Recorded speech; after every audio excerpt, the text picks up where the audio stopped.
French authorities have launched an investigation against a black rapper for inciting violence and racial hatred. That's after he posted a video showing a white man being tortured, shot and hanged from a tree and called for white babies to be killed. YouTube has suspended the clip called "Hang the Whites." The rapper himself, Nick Conrad, claimed he was simply turning the tables on the suffering black people have endured for years. However, outrage at the video reached all the way to the top. I condemn unreservedly these abject remarks and ignominious attacks. My colleagues are working to immediately withdraw this content from broadcasts. It will be up to judicial authorities to take appropriate further action against these odious calls to hate. Well, we put the issue of whether there need to be limits to artistic expression up for debate.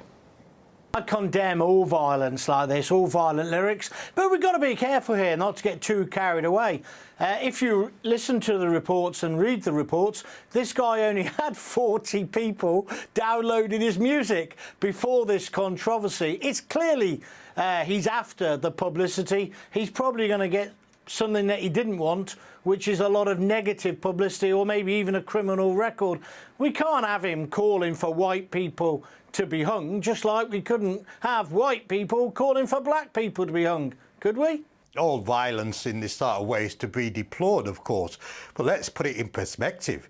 There are literally hundreds of thousands, if not millions of hits on YouTube videos from neo-Nazi hard-right rock bands. Fire Up the Ovens is one particular tune, Wave the Swastika is another, which are getting millions of hits. So I'm all for the rule of law applying, but it does seem to be massively disproportionate when there is no general trend in the French black community or elsewhere for this sort of thing. And the one tiny example people have descended on in France seem to have blown it way out of proportion. I think you're exaggerating anyway. Anyway, you've had enough of yours. You'll be exaggerating anyway, Lee. You're exaggerating anyway, but undoubtedly these... Am I exaggerating? But I mean, there is a problem. There is a problem with black rap music in general and drill music, isn't there? That's why 100 black kids at the moment, Lee,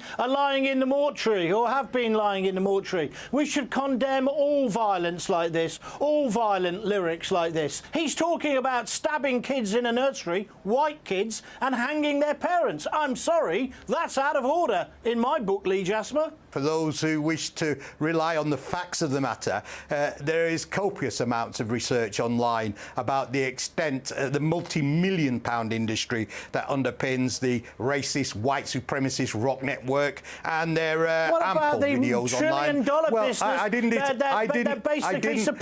didn't disturb you. Let's hear what the guy said. The guy said, I wanted to reverse polarity and show what it's like for black people for hundreds of years to be victims to these things. He even recreated a scene out of American X, a notable cultist fascist film on white nationalism in America. That's what his artistic rationale was. Sounds credible to me. Whether he meant it or not, who knows? Only he can tell. But I do know there seems to be a big disproportionate difference with the way he's being treated to the way that the rest of the offenders on YouTube are being treated. No one's trying to make any excuse for that. If he has used this scene and changed the polarity of it, good. However, but by the same token, I'd condemn both. Just like I started off on this programme today, condemning anyone who is promoting the idea to kill somebody else just because of the colour of the skin. I would condemn them if they were just doing it as a general thing.